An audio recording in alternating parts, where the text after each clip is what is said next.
Et la seconde communication sera faite par Aline Araujo. Alors, je ne sais pas si je prononce bien, mais bon, j'ai tenté le coup, qui est diplômée en gastronomie et en langue et littérature portugaise.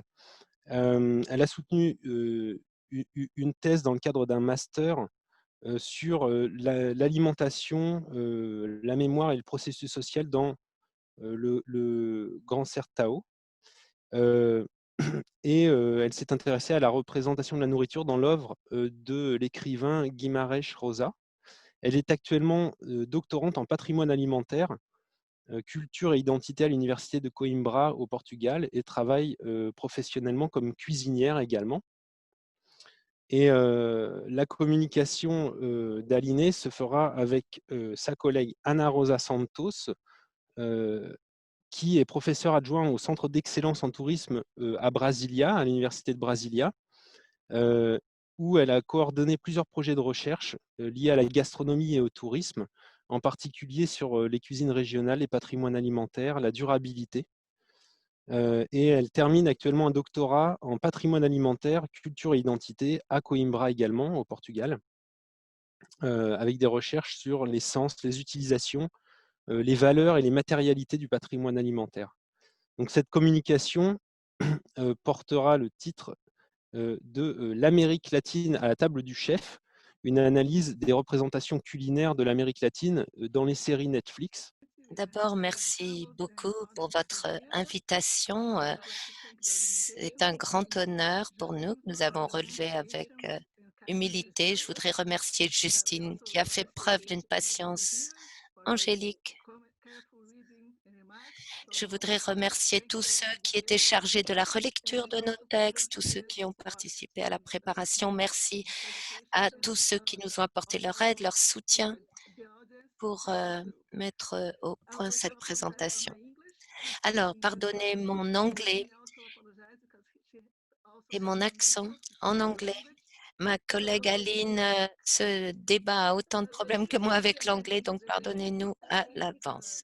Ce qu'on va vous présenter aujourd'hui n'est pas directement lié à notre thèse, mais c'est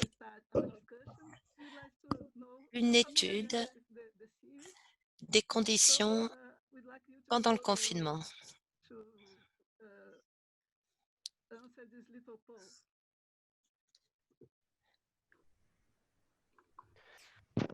Yes, absolutely, Anna. So I am launching the poll right now. Donc, est-ce que quelqu'un a déjà vu? On demande aux participants, petit sondage, est-ce que vous avez eu l'occasion de visionner La table du chef, Chef's Table? C'est une série de plusieurs émissions sur Netflix. On vous laisse un peu de temps pour répondre.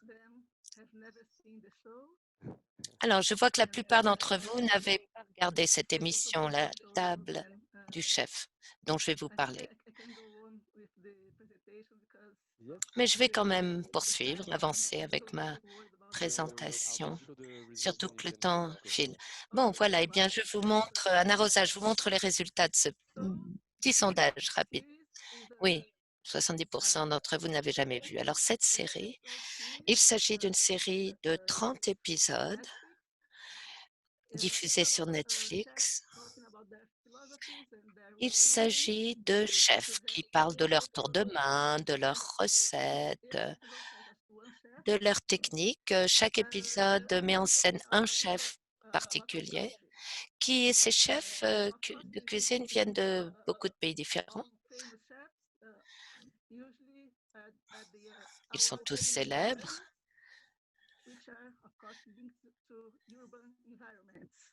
Alors, beaucoup possèdent des restaurants et s'inscrivent dans des milieux urbains. Ce sont souvent les produits du milieu urbain, les chefs qui figurent dans cette émission. Donc déjà, il y a un certain angle présupposé.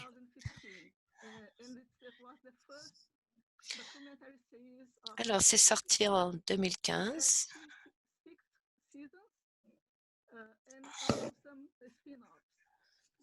Il y a eu plusieurs épisodes.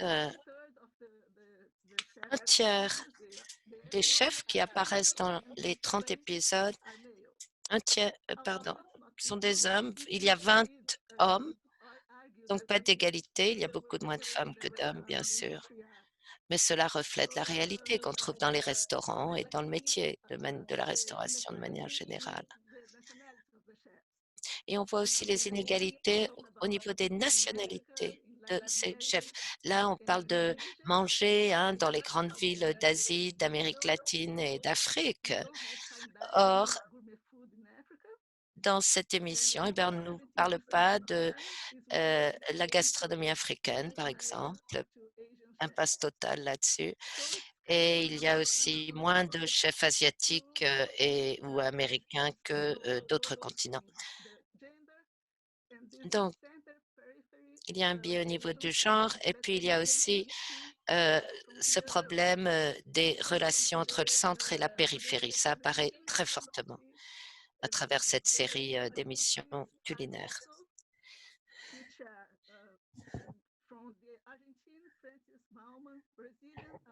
Alors, il y avait comme chef argentin Francis Malman, Brésil, Alex Atala, du Mexique, Enrique Olvera, du Pérou, on avait Virgilio Martinez et du Mexique, Cristina Martinez, qui est la seule femme chef d'ailleurs dans cette série particulière. Il y avait 10 chefs européens, 9 nord-américains, 5 asiatiques et un chef australien.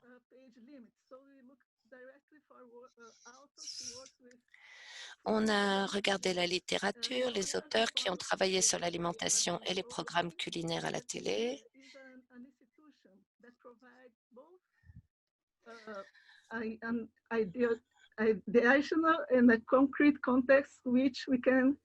Il y a le contexte idéationnel et concret, tangible, dans lequel sont représentées des valeurs et des rôles et dans lesquels on reproduit ces valeurs et ces rôles. La manière dont nous mangeons, la manière dont nous pensons la nourriture.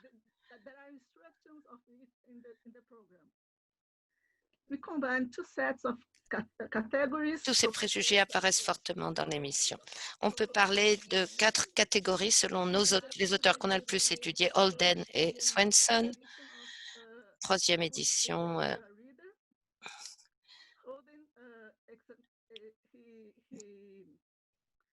de leur ouvrage. Holden a travaillé sur la manière dont la masculinité est présentée dans les émissions japonaises. On dit que on parle aussi de la créativité. Bien sûr, la cuisine, c'est l'oppression, mais c'est aussi la créativité et le pouvoir. Une autre auteure a travaillé sur les différences entre les émissions culinaires qui sont animées par des présentateurs hommes ou par des présentateurs femmes, et puis les codes culinaires sur lesquels repose cette émission. Je vais passer en revue ces 4 codes. D'abord, il y a la cuisine comme démonstration de force professionnelle, masculine, virile. En donnant aux cuisiniers une aura de professionnalisme, eh bien, l'homme arrive à maintenir sa figure de gagne-pain, celui qui gagne le pain, qui est soutien de famille. On maintient donc cet idéal masculin. Et souvent, ce sont des restaurateurs qui sont en position de pouvoir, de contrôle, qui possèdent le restaurant. Et ils ont cette sorte d'affiliation, on décrit tout leur pédigré. Par contraste, les femmes animatrices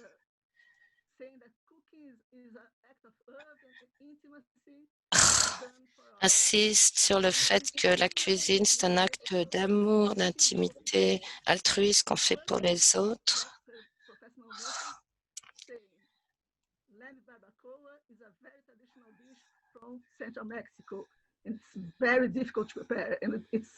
Alors, il y a tout ce côté Vous savez, ce plat qui vient du centre du Mexique, c'est très difficile à préparer, très compliqué, nous dit l'animatrice. Et après, elle nous explique ma communauté en village est très important.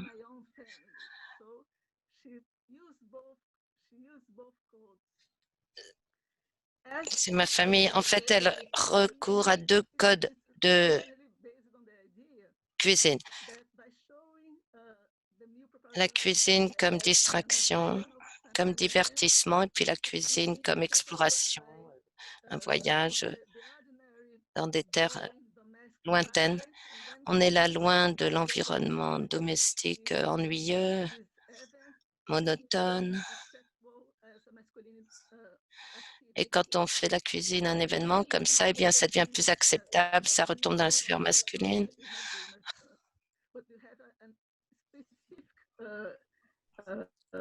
On distingue des schémas.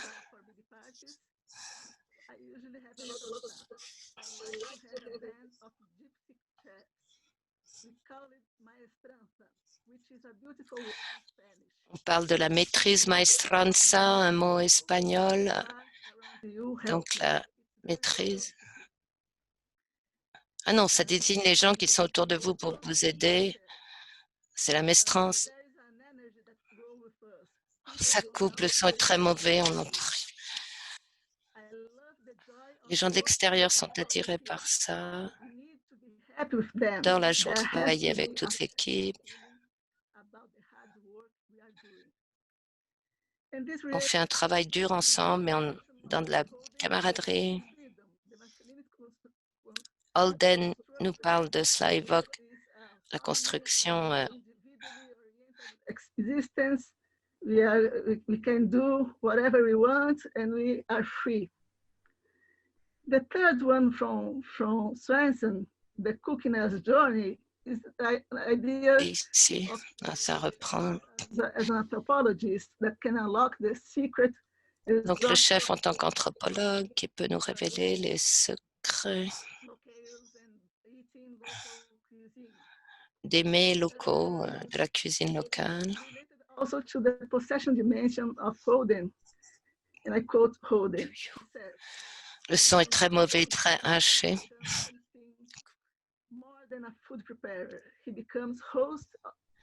Le chef est plus qu'un préparateur de repas.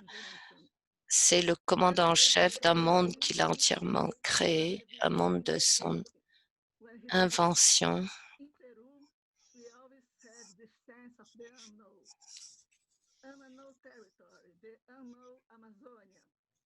There are lots of things just waiting for us to discover.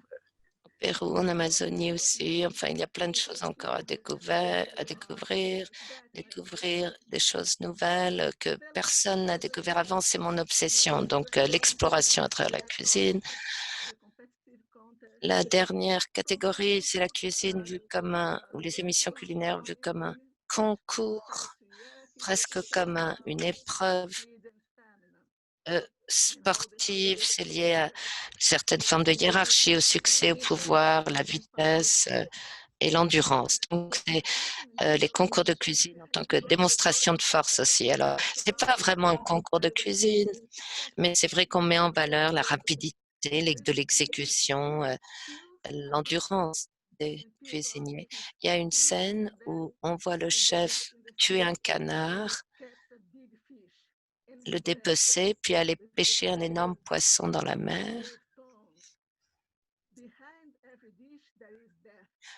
Et il nous dit, derrière chaque plat, il y a la mort. Et les gens ferment les yeux sur ces morts derrière nos assiettes.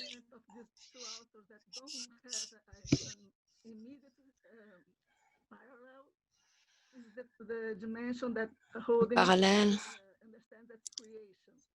ça c'est la dimension que Holden caractérise de création, créativité, la domination de l'homme sur la nature.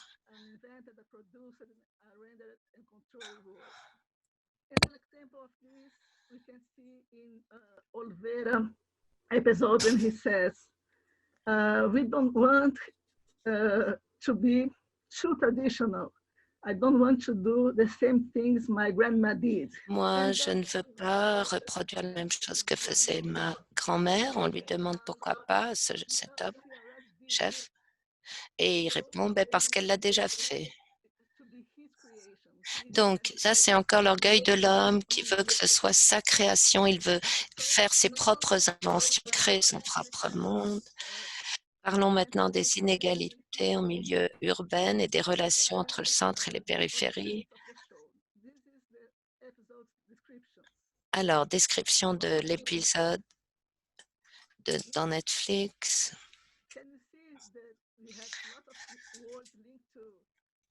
Beaucoup de mots entrés à état sauvage, isolement, le lointain. C'est une vue coloniale du continent qui est véhiculée là. L'Amérique latine, vue de manière coloniale comme un continent qui reste encore à explorer. Et là encore, on trouve beaucoup de traits liés à la masculinité. Dans la plupart du temps, c'est un homme blanc qui apparaît comme le chef et comme explorateur.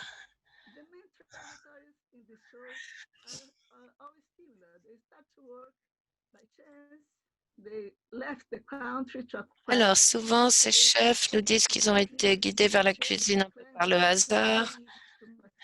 Oh, le son est très mauvais d'interprète, désolé, beaucoup de décalage.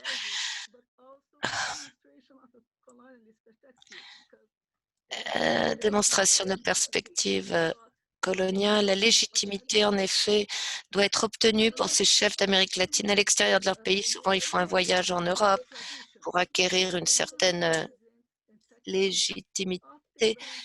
Leur recours aux ingrédients et à des techniques que possèdent les autochtones, ça met en exergue ces relations centre-périphérie.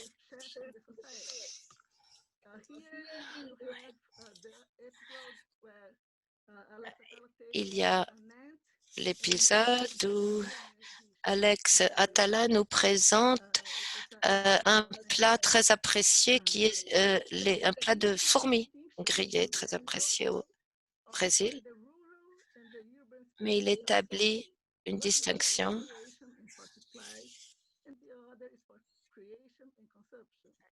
Il y a le lieu de la création et de la consommation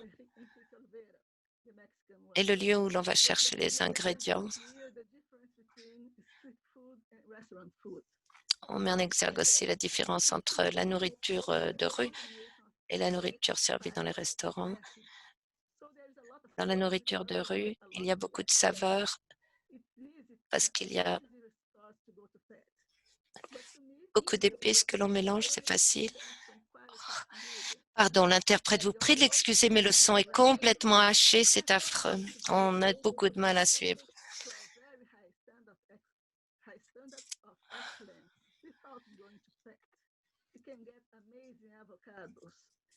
Vous pouvez trouver des avocats délicieux. Et puis il y a Luis à Oaxaca, au Mexique, qui nous dit « Regardez ces magnifiques tomates. »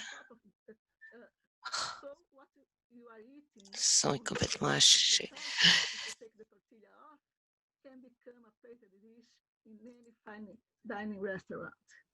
Voilà, donc il y a des manières d'accommoder une tortilla. Ça peut être de la nourriture de rue où on peut la rehausser, la servir comme la grande cuisine dans un restaurant.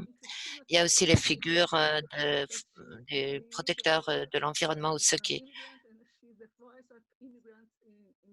comme Christina, la chef Christina, la seule femme, elle a immigré aux États-Unis, bien qu'elle soit argentine.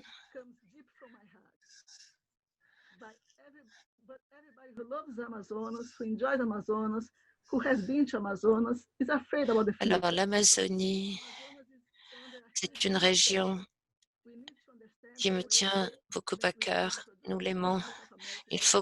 Mais on ne peut plus y vivre.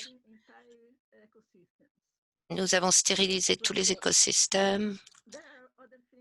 Et puis c'est la région.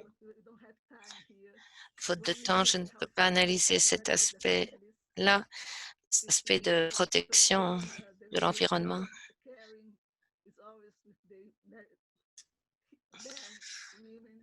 Mais là encore, c'est une femme qui s'inquiète de l'état des terres.